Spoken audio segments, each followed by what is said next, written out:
Constituent और added college की जो संख्या है यहाँ 70 से अधिक है।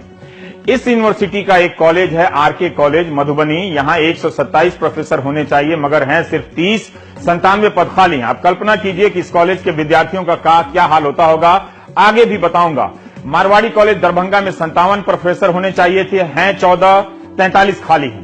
LNJ कॉलेज झंझारपुर में 37 प्रोफेसर होने चाहिए, हैं 6, 31 खाली हैं।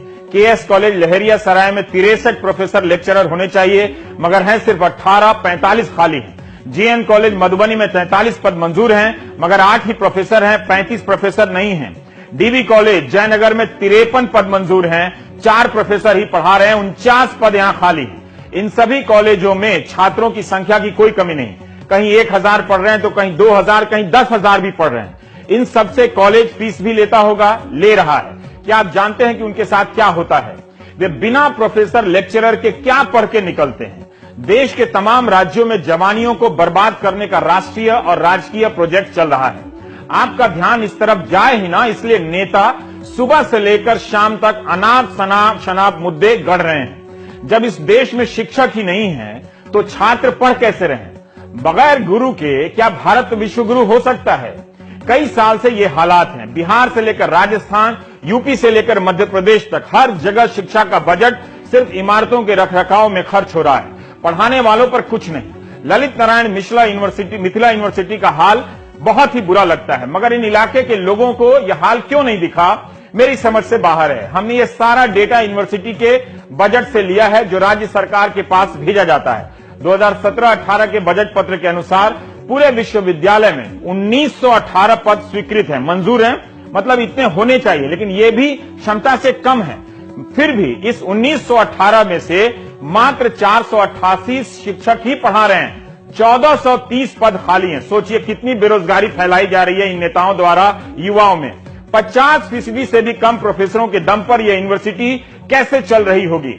छात्रों को प्रोफेसर नहीं मिल रहे, वे बर्बाद हो रहे हैं। जो प्रोफेसर हो सकते थे उन्हें नौकरी नहीं मिल रही, वे भी बर्बाद हो रहे हैं। इसी तरह नॉन टीचिंग में भी 1099 पद खाली हैं। सरकारों ने भर्तियां बंद कर दी हैं। कॉलेज और यूनिवर्सिटी की इमारत ही चमकती नजर आती है, मगर सब के सब खंडहर में बदल गए।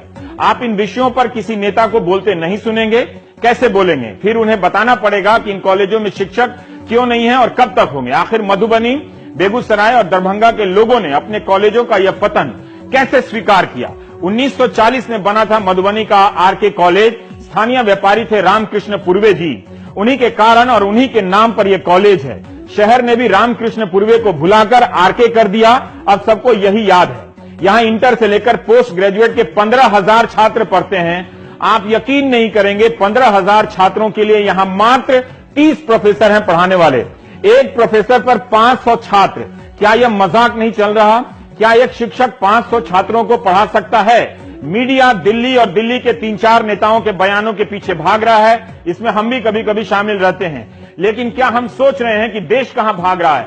30 प्रोफेसर मिलकर क्या 15,000 छात्रों को पढ़ा सकते हैं? इस नियति को मधुबनी जिले के लोगों ने स्वीकार भी कैसे किया? यहाँ हिंदी, उर्दू, भूगोल और इतिहास में कोई टीचर नहीं है।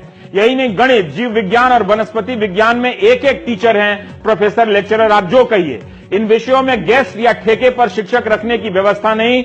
जिस विषय के शिक्षक नहीं है वहां क्लास नहीं होता, तो क्या कॉलेज सिर्फ एडमिशन लेने भर की व्यवस्था का नाम है? ये सोचना पड़ेगा।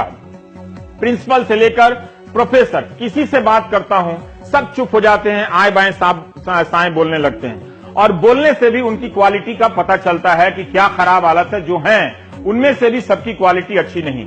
कोई कैमरे पर नहीं आना चाहता, घबरा कर बोल नहीं पाते। मतलब आप यह कि बता दें कि कॉलेज के बिना शिक्षकों के चल रहे हैं ये कॉलेज, वो कार्रवाई हो सकती है। कार्रवाई करने वालों को इतना यकीन है कि शिक्षक भले ना हो, मगर उसके खिलाफ बोलने पर कार्रवाई हो जाएगी। कार्रवाई की जगह क्या राज्य सरकार को सारे छात्रों को एडमिशन फीस वापस नहीं करनी चाहिए? यह अपने आप में एक घोटाला है कि एडमिशन फीस लीजिए और पढ़ाने के लिए टीचर मत दीजिए।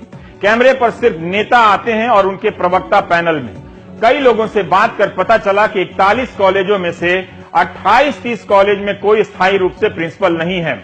प्रभारी के बदौलत ये सारे कॉलेज चल रहे हैं। ये उस मिथिलांचल का हाल है जहां से न जाने कितने प्रोफेसर, IAS से लेकर IPS और ताकतवर लोग बने।